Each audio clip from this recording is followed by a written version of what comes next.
Good morning, class 5. Here I am to teach you science and the topic for today in science is diseases. Diseases बोलते हैं बीमारियों को या रोग को. Disease is a state of unhealthy condition of the body in which one or more parts are affected and the body doesn't function normally. बता रहा है कि डिजीज़ जो होता है, बीमारी जो होता है, रोग जो होता है, वो क्या है? एक ऐसा अवस्था है, एक ऐसा कंडीशन है, अनहेल्दी कंडीशन शरीर का, जिसमें शरीर का एक या एक से अधिक भाग नॉर्मली फंक्शन नहीं करता है. Disease are categorise broadly into two types, non communicable diseases and communicable diseases. Diseases को कैटेगराइज किया गया है दो भाग में, कम्युनिकेबल और नॉन कम्युनिकेबल. ठीक है, फिर से समझिए कि डिजीज क्या है. तो डिजीज, बीमारी, रोग जो है एक ऐसा स्टेट है, एक ऐसी अवस्था है, एक ऐसा कंडीशन है, अनहेल्दी कंडीशन शरीर का, जिसमें शरीर का एक या एक से अधिक भाग अफेक्टेड होता है, प्रभावित होता है और शरीर अच्छे से फंक्शन नहीं कर पाता है, नॉर्मली नहीं फंक्शन परफॉर्म कर पाता है. ठीक है, अब डिजीज दो तरह के होते हैं, नॉन कम्युनिकेबल और कम्युनिकेबल. तो चलिए जानते हैं नॉन कम्युनिकेबल और कम्युनिकेबल क्या है. Non communicable diseases, diseases which do not spread from one person to another are known as non communicable diseases. ऐसी बीमारियां जो एक इंसान से दूसरे इंसान में नहीं फैलती है, उसको नॉन कम्युनिकेबल डिजीज कहते हैं. तो अब जानिए कि कैसे, अगर एक इंसान से दूसरे इंसान में नहीं फैलती है तो नॉन कम्युनिकेबल डिजीज होती कैसे है, इसका रीज़न क्या है. तो इसका रीज़न है लैक ऑफ हेल्दी फूड. अगर हम हेल्दी फूड नहीं खाते हैं, उसकी कमी हो जाती है हमारे शरीर में, तब नॉन कम्युनिकेबल डिजीज का प्रॉब्लम अराइज होता है. लैक और deficiency of nutrients like vitamins and minerals in the food causes deficiency disease. बता रहा है अगर शरीर में वाइटामिन्स और मिनरल्स की कमी हो गई तो उससे डिफिशियंसी डिजीज होते हैं.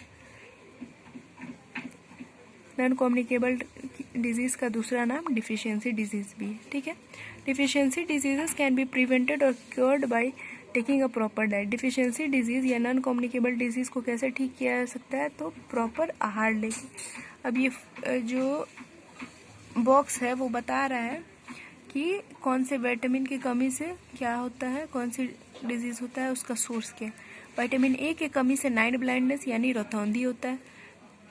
भोजन का कौन कौन सा स्रोत है जिसको लेंगे हम तो नाइट ब्लाइंडनेस नहीं होगा, विटामिन ए की कमी नहीं होगी? तो वो है जो हरी सब्जियां हैं, कैरेट हो गया, गाजर हो गया, टोमेटो, टमाटर, पम्पकिन, कद्दू, मैंगो, आम, मिल्क, दूध, फिश, मछली और एक अंडा.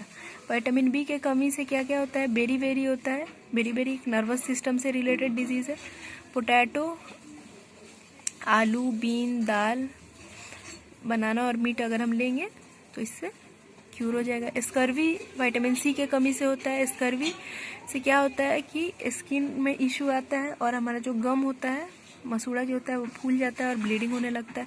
तो जितने साइट्रस फ्रूट है यानी खट्टे फल हैं, इसको खाने से ये ठीक हो सकता है. और खट्टे फल हम लोग खाएंगे तो ये बीमारी नहीं आएगी. जैसे गुआवा हो गया, ऑरेंज हो गया, अमरूद, नींबू हो गया, पपीता हो गया, टमाटर, potato, cabbage, spinach. Vitamin D जो है उसकी कमी से रिकेट्स होता है, जिससे शरीर का जो बोन होता है वो थिन हो जाता है, पतला हो जाता है और ब्रिटल, भुरभुरा हो जाता है. ठीक है, तो विटामिन डी कौन से फूड में पाया जाता है? तो फिश में पाया जाता है, लीवर ऑयल में पाया जाता है, अंडे में पाया जाता है, मिल्क में पाया जाता है और मिल्क प्रोडक्ट्स में पाया जाता है. और अगर हम सूरज की रोशनी लेंगे, धूप लेंगे, तो उससे भी विटामिन ए की पूर्ति हो सकती है. विटामिन ई के कमी से रिकेट्स होता है या ऑस्टियोमलेशिया होता है.